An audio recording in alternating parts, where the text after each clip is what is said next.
Hello and welcome to Pickleball Therapy, the podcast dedicated to your pickleball improvement. Hope you're having a great week. My name is Tony Roy. I'm the host of this weekly podcast. This week, it's coming to you from the PPA in Atlanta. So if you hear some background noise, pickleballs, things like that, then you'll know what's happening. There's noises all over the place. Wanted to bring you a podcast this week talking about two bad words. The first one is going to be an imagined bad word. And the next one is going to be a real bad word. Those are in the riff. We're going to talk about a real bad word. And what we want to talk about is we want to talk about the imaginary or the imagined bad word is a word that can hold you back in your game. It's a word that if you let it detract or distract you, I should say, from what you're going to work on, it can really hold you back as a player. And then the second word, the real bad word, is a word that can mess with your mind and affect your relationships with your opponents, who more often than not are your friends. At the end of the podcast, if you're a therapist, stick around. I'm going to give you an update on the therapist event coming up. I want to say next week on the 18th. I'm losing track of weeks right now, but the 18th for the therapist event, I'll give you an update on that, about the emails coming to you there.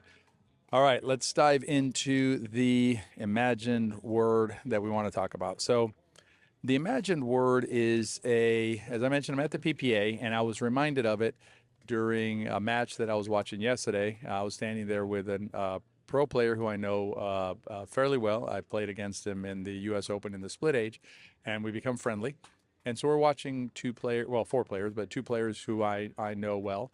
And they were up in the match, and they were up, I believe it was like 9-8, but the other team was serving. It might have been 9-7. The other team was serving at 7-9, and the other team scored a point.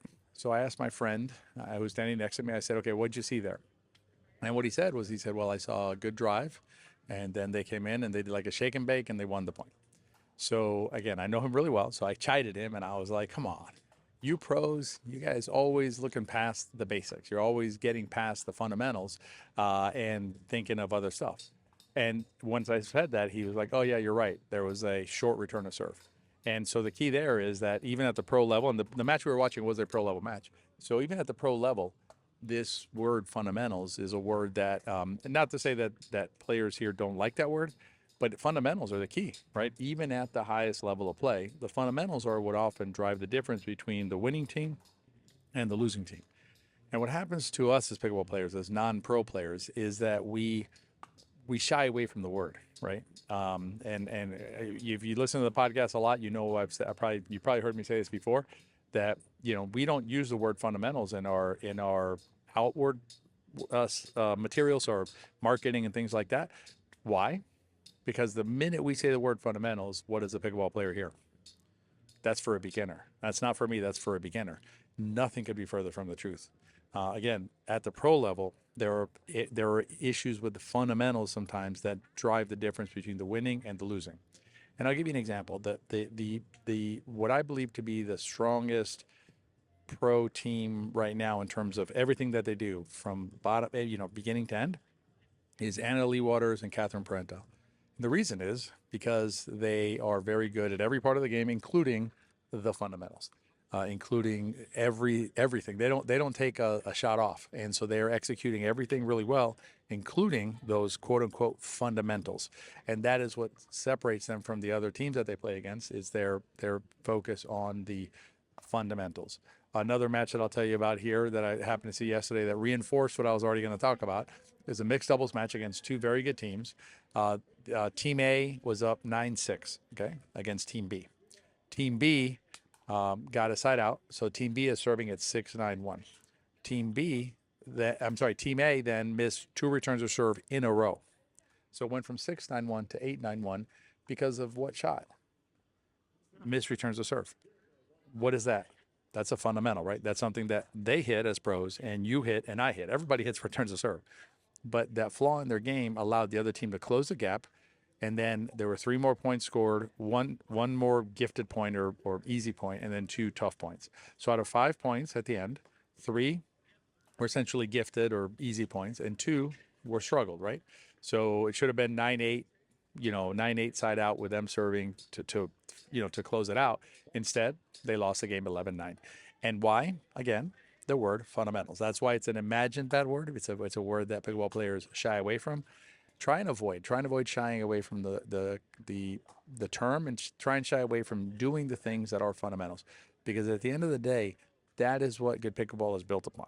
Good pickleball, and the best pickleball you'll ever play, is built upon a foundation of sound fundamentals. The better your fundamentals, the better you're going to play. So that's the imagined bad word that I wanted to talk to you about.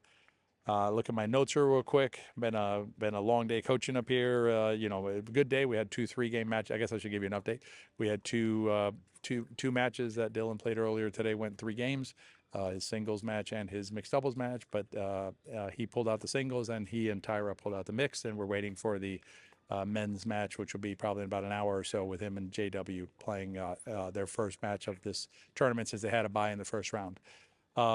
One quick note as we move on to the real bad word, which also occurred here at the PPA. These tournaments are always great sources of inspiration for these podcast topics, because you see it in real life, right? You see what's really happening out there, and then we can talk about it in here and learn from what's happening at the tournament.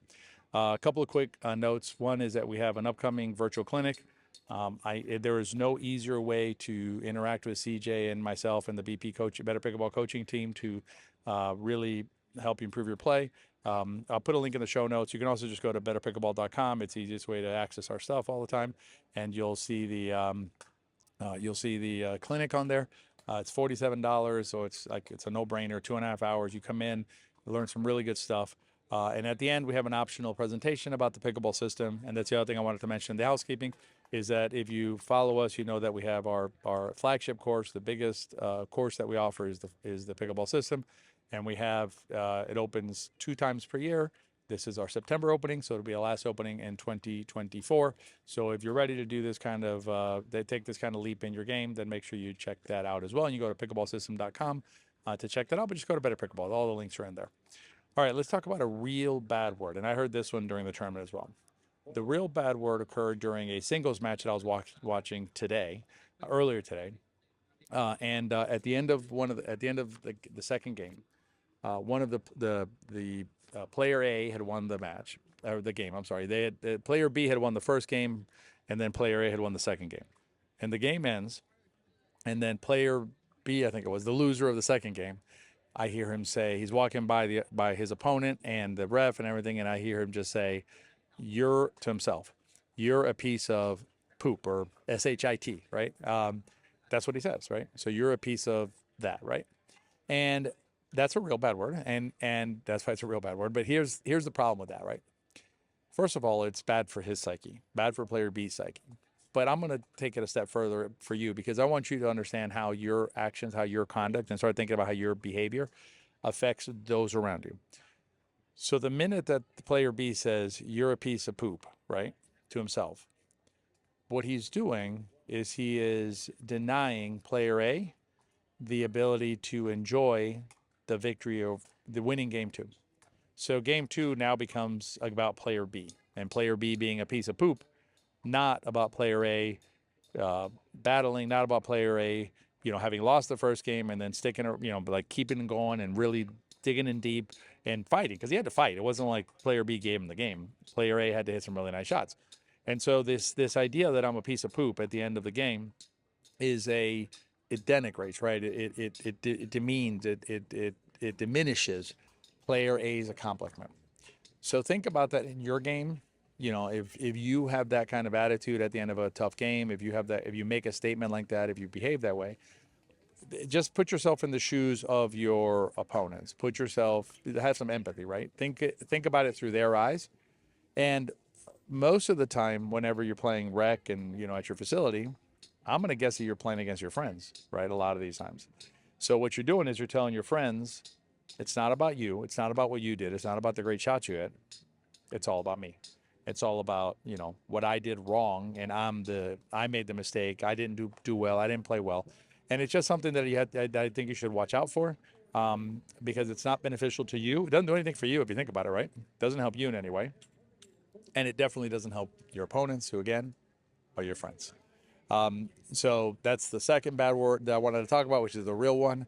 One last note before we sign off for this week, which is the If you're a therapist, confirmed therapist, meaning that you've let me know that you're into being a therapist right now, by my last count, there's around, I want to say around 50 or so therapists.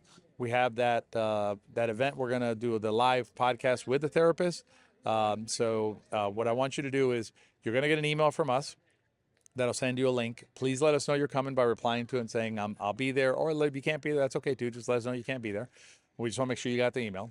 And then if you're a therapist and don't get anything from us, let's say today, this is going to drop on Friday. So if you haven't got anything, say by like Sunday, actually, if you haven't got anything by Friday, is fine because we'll send the email out before then. If you haven't got anything by the time you hear this podcast, send us an email. Please send the email to support@betterpickleball.com. Put therapist live in the subject line. Again, support@betterpickleball.com. Put therapist live in the subject line. Let us know that you're a therapist and you have not received the invitation, and we will reply to that with an invitation to the live event. If you're not a therapist, fret not. We will capture the live podcast and then publish it as a special episode so you can hear what the back and forth was, what the questions were. But as a therapist, you get to join live and ask questions and have a conversation about this wonderful sport of pickleball. All right, that's it for this week's podcast. I got to get ready for our next match. I hope you're having a great week so far, and I hope you have a great week between now and our next time together. In the meantime, if you have a minute to share this with your friends, that's the most powerful compliment and help you can provide to our podcast is to share it with your friends. And I would suggest you're also helping your friends, because if you enjoy the podcast, my bet is they probably will too. I hope you have a great week, and I'll see you at the next episode of Pickleball Therapy. Be well.